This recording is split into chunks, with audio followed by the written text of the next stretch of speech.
Акыркы жаңылыктардын алдында кыскача тааныштырабыз. Ушундай окуяны сиз уккан белеңиз. Кызды арбактар зордуктаган.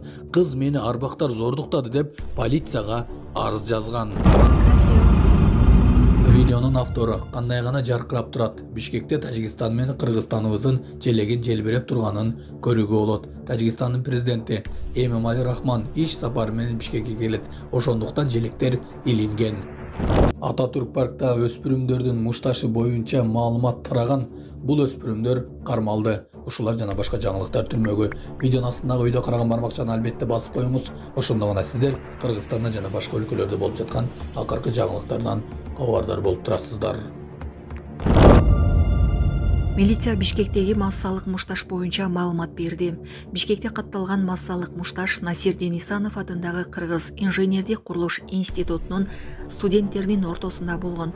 Бул тууралуу бүгүн 11 мартта Октябрь райондук ички иштер башкармалыгынын басма сөз кызматынан тастыктады. Маалыматка ылайык, мушташтын бардык катышуучулары аныкталып кармалган жана райондук милицияга жеткирилген. Факты каттоого алынып, тергөөгө чейинки текшерүү иштери башталды. Буга чейин социалдык тармактарда Борбор калаадагы Ататүрк эс алуу багынын ичинде мушташып жаткандардын видеосу тараган болчу. Бишкекте 1-класстын айрым окуучулары бала бакчалардын имаратында окуйт. Бишкек шаарынын медиасынын билим берүү департаментинин директору Рахат Мусаева ушул тапта Бишкекте 120 мектепте 238 миңден ашык окуучу билим алып жатканын айтты. Бул тууралуу билим берүү жана элим министрлигинин басма сөз кызматы кабарлап, алардын ичинен 24.840 бала 1-класста окуп жатканын билдирди. Расмий маалымат боюнча сентябрда 2025-2026 окуу жылында 2-класстын окуучуларынын саны 25 миңге жетет деп күтүлүүдө. Ал эми 1-класска кире турган балдардын саны такталып жатат. Алардын баарын мектептердин имаратына батыруу мүмкүн эмес. Ошондуктан билим берүү жана элим министрлиги менен 1-класста балдарды бала бакчалардын имаратында окутуу боюнча макулдашылууда. Себеби булар муниципалдык имарат болгондуктан бала бакчанын имаратын ижарага алуу деген жок. Имараттар бекер берилет. 1-классты балдар бала бакчада окутулат жана ата-эненин каалоосу менен бала бакчада кечкиге чейин калса болот, деди ал. Булак Серепкежи.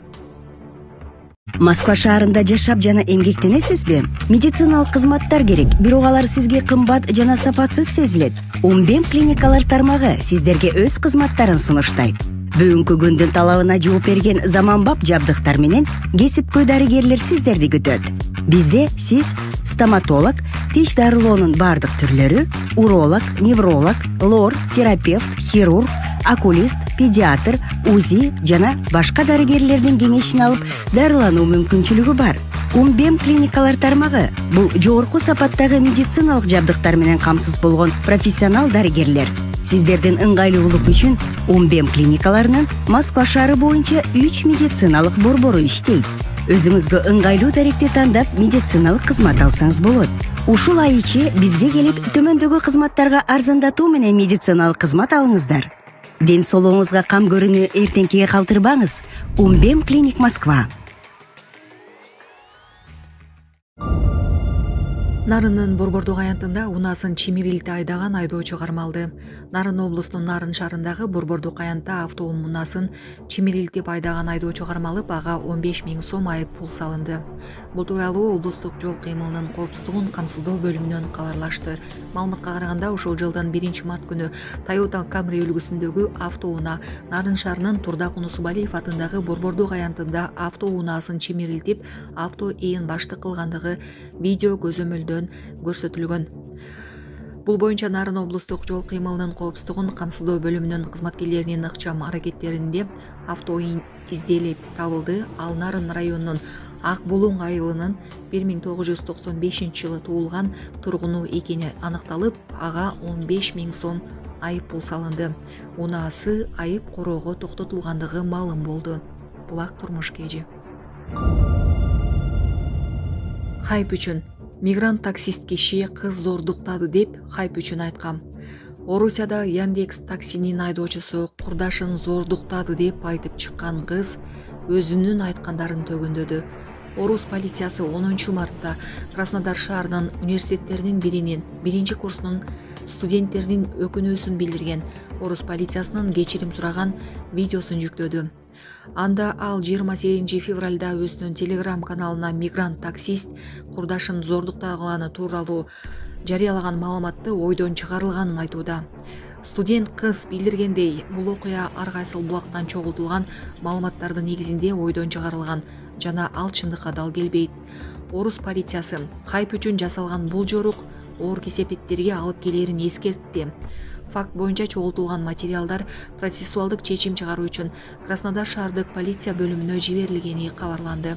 Миграция багытында иштеген жактоочу Эрланбек Токтосонов бул көрүнүш Орусиянын мигранттарга каршы жасаган саясатынын кесепети деп эсептейт. Материалды Азаттыктын мигрант медиа долбоору даярдады. Булак Азаттык. Отвез ее на парковку гипермаркета, который находится на Лизы Чайкиной. И, в общем, он ее насиловал всю ночь. 28.02.2025 разместила в Телеграм видео с историей об изнасилованной мигрантом-таксистом девушке. Эта история является вымышленной и не соответствует действительности. Так, өздүк курам, могу Жигули автоунаасасы Каракол шаарындагы кафеден угон болуп тур. Турган территорияңардан өтүп кетпесин. Жакшылап карап, жакшылап иштеңиздер. Кафенин алдынан Жигули унаасын урдап качкан жаран кармалды. 2025 жылдын 10 марттан 11 мартына караган түнү Каракол шаарынын Масалиева көчөсүнөн Санжира кафесинин алдында токтоп турган БАЗ 2107 үлгүсүндөгү автоунаасын белгисиз адамдар урдап, белгисиз тарапка айдап качып кетишкен. Бул тууралуу жол кыймылынын коопсуздугун көзөмөлдөө башкы башкармалыгынын басма сөз кызматы маалымдады. Бул факты боюнча акча эместөө иш-чаралар жүргүзүлүп, Каракол шаардык жол кыймылынын коопсуздугун көзөмөлдөө бөлүмчөсүнүн өздүк курамы тарабынан кылмыш иши сууй электе кылмышка шектүү 1985 жылы туулган тургун Ак Суу айылынан кармалып, Каракол Шиптин тергөө кызматына өткөрүп берилди. Таиландда аял арбактар тарабынан зордукталганын айтып полицияга барган. Бангкоктун 52 жаштагы тургуну акыркы 2 жыл ичинде үйүндө жашаган 10 арбак тарабынан кысымга алынып, кордолгонун айтып полицияга бир нече жолу кайрылган. Полиция арыздануучунун үйүнөн эч кандай далил таба алган эмес. Булак Кактус KG.